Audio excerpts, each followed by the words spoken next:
नमस्कार दोस्तों, कैसे हैं आप सभी। आज की कहानी का शीर्षक है जड़ों की ओर। मौसी, मैं प्राग बोल रहा हूँ, इंडिया के नंबर से। मैं चौंक गई। हाँ मौसी, मैं इंडिया आ गया हूँ। ओह, शायद घर के लिए ग्राहक मिल गया दिखता है। मैंने मन ही मन कयास लगाया। मैंने प्राग की पूरी बात सुनी तो मैं आश्चर्यचकित रह गई। यही अपने घर हमेशा के लिए। मीता और आहाना भी हैं, तो फिर उन्हें लेकर घर पर आजा, शाम डिनर के लिए आजा। आज छुट्टी भी है। नहीं मौसी, आप ही को आना होगा। दरअसल कल कार्गो से अब सामान भी आ गया है, उसे भी व्यवस्थित करना है। 3 दिन बाद तो मुझे यहाँ ऑफिस ज्वाइन करना है। तो उससे पहले मैं समझ गई। तू चिंता मत कर, तेरे मौसा जी कल फैक्ट्री जाते वक्त मुझे तेरे यहाँ छोड़ देंगे। मैं सब करवा दूंगी। पर तू अचानक इस तरह? अभी 2 महीने पहले ही तो जीजा जी की बरसी पर मिलना हुआ था। तब तो तेरा ऐसा कोई इरादा नहीं था। हाँ मौसी, बस ऐसे ही मन बदल गया। मैं समझ गई कि वह फ़ोन पर ज़्यादा बातें करने को इच्छुक नहीं है। अगले दिन जल्दी आने का वादा कर मैंने फ़ोन रख दिया। इस उम्र में भी कोई मुझे इतना अपना और किसी काबिल समझता है, सोचकर ही मन खुशी व गर्व से भर उठा था। मन पूरे दिन प्राग व उससे जुड़ी यादों के इर्द गिर्द ही भटकता रहा। दीदी गुजरी तब प्राग की स्कूली शिक्षा भी पूरी नहीं हुई थी। कुछ समय तक जीजा जी ने पुनर्विवाह की खबरें आती रही। फिर इन खबरों पर विराम लग गया। जीजा जी का कहीं दूर तबादला हो गया। पराग को हॉस्टल भेज दिया गया। फिर वहीं से वह उस शिक्षा के लिए विदेश चला गया। जीजा जी ट्रांसफ़र होकर फिर इसी शहर में आ गए थे। उनके रिटायरमेंट को अब थोड़ा ही समय बचा था। उन्होंने मकान में नए सिरे से काम करवाया, शायद भविष्य में पराग की शादी और गृहस्थी को ध्यान में रखते हुए। लेकिन पराग की शिक्षा पूरी हुई तो उसे वहीं विदेश में अच्छी नौकरी मिल गई। शादी के लिए दबाव बढ़ा तो उसने वहीं अपने साथी पढ़ी मीता से विवाह कर लिया।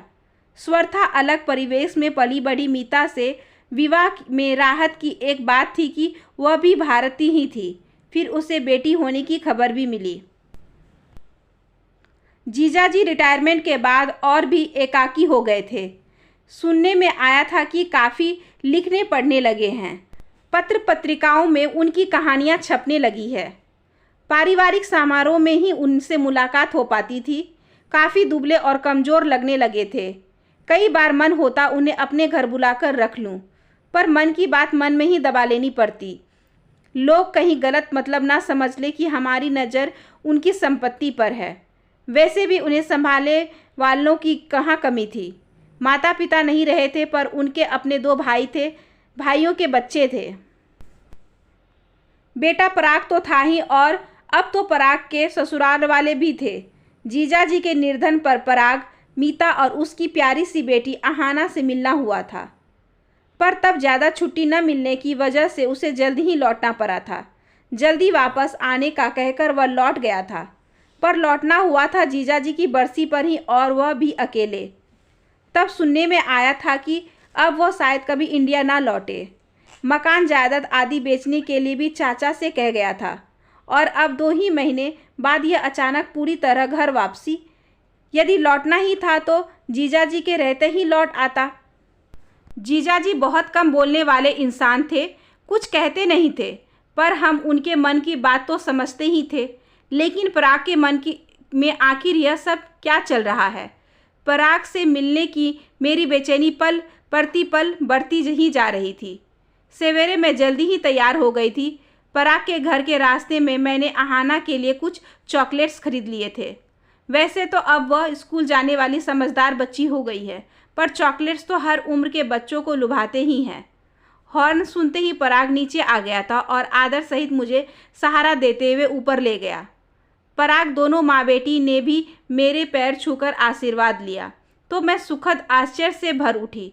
मीता रसोई में घुसी तो मैं उसके पीछे पीछे पहुंच गई। चाय नाश्ता करके निकली हूँ, और वैसे भी मैं तुम्हारी मदद करने आई हूँ, काम बढ़ाने नहीं। मौसी सच बताऊँ तो काम कुछ है ही नहीं, वह तो आपको बुलाने का बहाना भर था। घर तो बरसों से सेट ही है, बस थोड़ी साफ सफाई कर ली है। अमेरिका से जो सामान आया है उसमें तो ज़रूरतमंद का खोल लिया है, बाकी स्टोर रूम में रखवा दिया है। सोचा तो था कि पुराना सब फर्नीचर, पर्दे वगैरह हटवाकर हमारा लाया हुआ सामान लगवा लेंगे, पर अब लगता है उस सब के लिए थोड़ा रुक ही जाना बेहतर होगा। दरअसल पापा जी की बरसी से लौटने के बाद से ही पराग बहुत गुमसुम और उदास रहने लगे थे। वे अपने साथ मीता की बात अधूरी ही रह गई, क्योंकि पराग मुझे पुकारता रसोई तक आ पहुंचा था। आओ न मौसी, लॉबी में बैठते हैं, काम तो होता ही रहेगा। पहले चाय नाश्ता कर लेते हैं। मैं तो नाश्ते के लिए आपका ही इंतज़ार कर रहा था। पराग ने इतने आग्रह से कहा कि मैं और इनकार न कर सकी और उसके साथ लॉबी में चली आई। आहाना को हिज्जे जोड़ जोड़ कर हिंदी के अखबार की हेडलाइंस पढ़ते देख मैं हैरान रह गई। कमाल है, जरा सी बच्ची अखबार पढ़ रही है, वो भी हिंदी का। हमारे यहाँ तो आधुनिक पढ़ी लिखी युवतियाँ भी अखबार को मात्र शीशे चमकाने का साधन मानती है। मैं चाहता हूँ कि आहाना में रीडिंग हैबिट विकसित हो, जो मुझ में नहीं थी।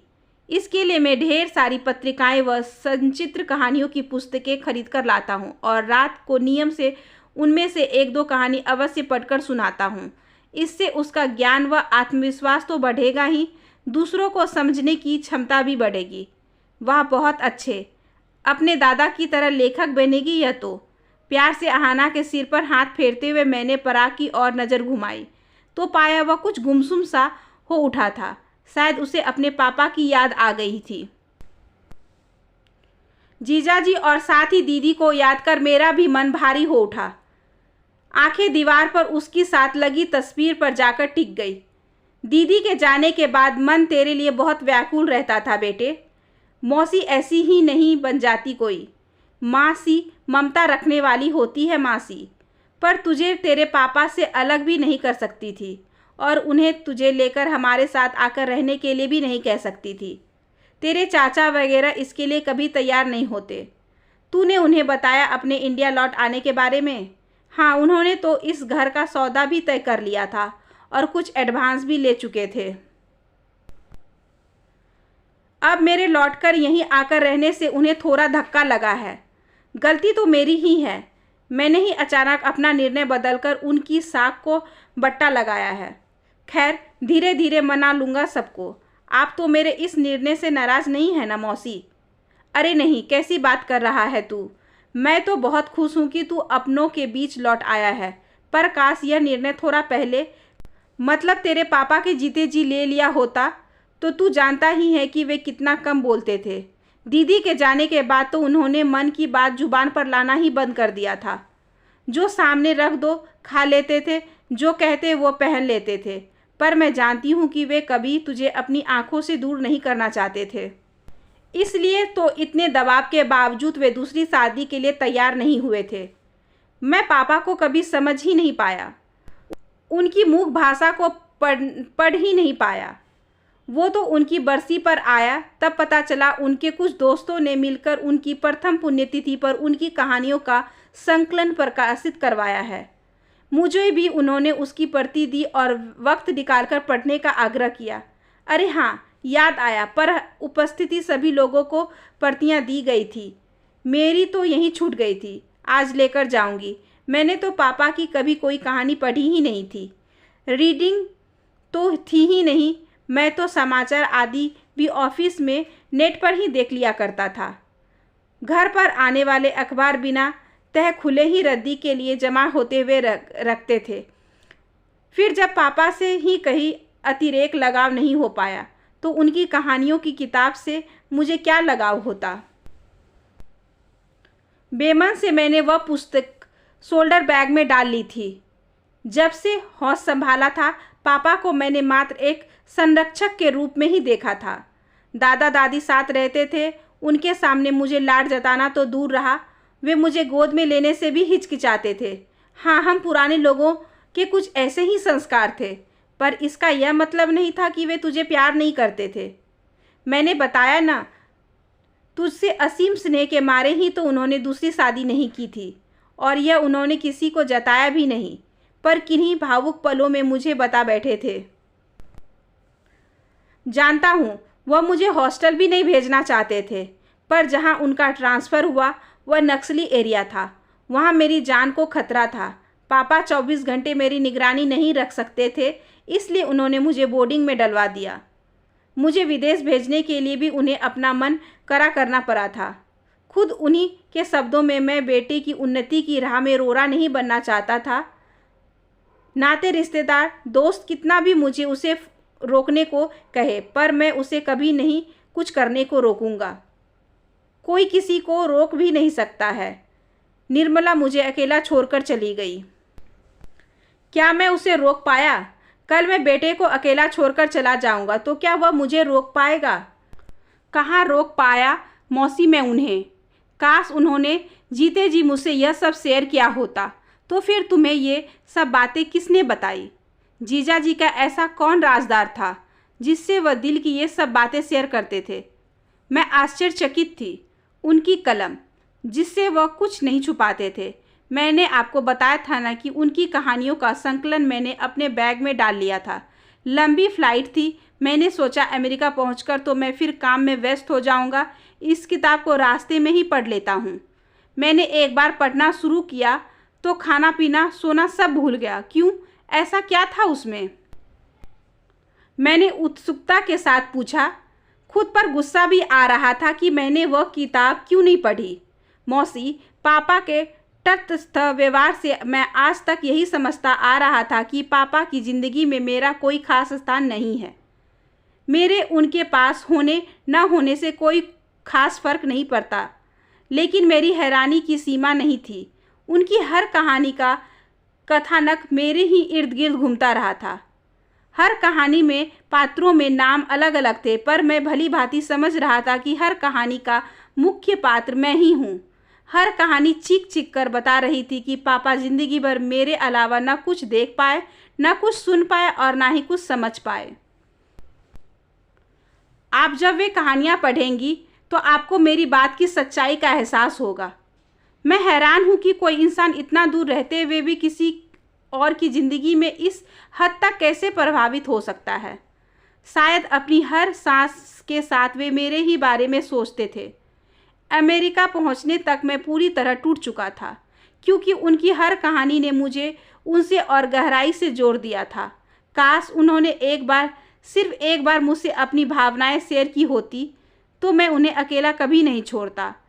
मैं गम व सोच में डूब गई थी। क्या वाकई बच्चों से संवाद बनाए रखना इतना ज़रूरी है? गलती मेरी भी थी मौसी। आज मुझे अफसोस होता है कि मैंने उनकी मूक भाषा को कभी पढ़ने का प्रयास नहीं किया। यदि ये कहानियाँ पहले पढ़ ली होती तो मैं बहुत पहले अपने प्रति उनके अटूट प्रेम व संवेदनाओं को समझ जाता। यह भी है। मैंने सहमति से गर्दन हिलाई। अहाना अभी छोटी है। पापा की कहानियों को पढ़ने समझे जितनी बुद्धि अभी उसमें नहीं है, पर मैं चाहता हूँ कि बड़ी होकर वह न केवल ये कहानियाँ पढ़े समझे, बल्कि रिश्तों की गहराई को भी महसूस करे। मेरे और पापा के रिश्तों में अनजाने ही दूरियाँ और गलतफहमियाँ पनप गई थी। वे मेरे और मेरी संतान के बीच कभी न पनपने पाए, और यह अभी संभव है। जब मैं अपनी जड़ों से जुड़ा रहूं, अपने नव अंकुरों को अपने से जुड़ा रखने के लिए एक पौधे को पहले अपनी जड़ों से जुड़ा रहना जरूरी है, और मेरी जड़ें यहाँ भारत में है। देर तो अवश्य हो गई है, पर शायद अपने इस छोटे से कदम से पापा की आत्मा को कुछ शांति पहुँचा सकूँ। पराग ने अपनी बात समाप्त की तो उसके साथ मेरी आंखें भी डबडबा उठी। मौसी जी का पेट बातों से ही भरने का इरादा तो नहीं कर लिया आपने? मैंने डाइनिंग टेबल पर चाय नाश्ता लगा दिया है, मीता ने कहा। इतनी देर से एक ही पोजीशन में बैठे रहने से मेरे घुटने अकड़ गए थे। एकाएक उठकर खड़े चलने का प्रयास किया तो लड़खड़ा गई। पराग एक हाथ से मुझे सहारा देते हुए वह दूसरे हाथ से अहाना की उंगली को थामे डाइनिंग टेबल की ओर बढ़ लिया। मीता अहाना की प्लेट में नाश्ता परोसने लगी तो पराग मेरे लिए चाय तैयार करने लगा। मैं मुग्ध भाव से दंपत्य के उस पौधे को जड़ों से जुड़े रहकर अपने नव अंकुर को थामे उस पर ऊपर से और बढ़ते देख रही थी। आशा करती हूँ कि आज की ये छोटी सी कहानी आपको अच्छी लगी होगी। अगर अच्छी लगी हो तो please like, share and subscribe करें हमारे चैनल को। ज़्यादा से ज़्यादा शेयर करें और बेल आइकन को ज़रूर प्रेस कर लें ताकि अगली वीडियोज़ की नोटिफिकेशन आपके पास सबसे पहले पहुँचे। धन्यवाद।